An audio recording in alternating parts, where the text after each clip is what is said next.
The world thought we lived in a post-Cold War era. But right now, a former U.S. president is pushing to take control of a NATO territory, threatening tariffs, stirring protests, and risking a rupture in the alliance meant to keep the world stable. This is Greenland, and this is real. Why Greenland matters. Greenland, the massive Arctic island covered in ice, rich in minerals, and strategically situated between North America and Europe, has never been at the center of a global crisis like this. For decades, it's been part of the Kingdom of Denmark, sheltered by international alliances and protected under NATO. But now, Trump insists the United States must have complete control of Greenland, claiming it's essential for global security. The Nobel Peace Prize factor, yes really. In a diplomatic message sent to Norway's Prime Minister, Trump said something nothing world leaders expected. Because he didn't receive the Nobel Peace Prize last year, he no longer feels bound to thinking purely of peace. Instead, Trump wrote, the U.S. must focus on what is good and proper for America, even if that means Greenland. That's not typical political language, that's an escalation of rhetoric from diplomacy to personal motivation.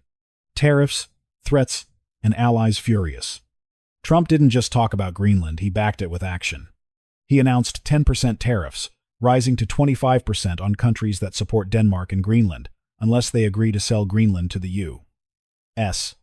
That's Europe's NATO allies from Norway to France suddenly facing trade punishment from one of their biggest partners. British Prime Minister Keir Starmer called it completely wrong, warning such pressure could trigger a trade war among the West and unravel long-standing cooperation. NATO at risk. Here's the real shock. Greenland is part of Denmark, a NATO member. That means any attempt to take it by force or coercion isn't just a diplomatic spat, it could fracture NATO itself. Some policymakers warn that forcing a NATO ally to give up part of its territory could break the alliance in half, the very alliance formed to deter real threats. And in the background? Russia is watching and in some corners, relieved at the West's internal divisions. This isn't hyperbole. Russia gains geopolitical advantage when its rivals are divided. Protests and local resistance. But it's not just world leaders objecting. In Greenland and Denmark, tens of thousands have taken to the streets. Protesters chanted, "Hands off Greenland," and demanded respect for sovereignty. Greenland's Prime Minister said, "We will not be pressured. We stand firm on dialogue and respect for international law." This isn't just territorial pride, it's the fight for identity and autonomy. Iceland. Diplomatic jokes and rising tension.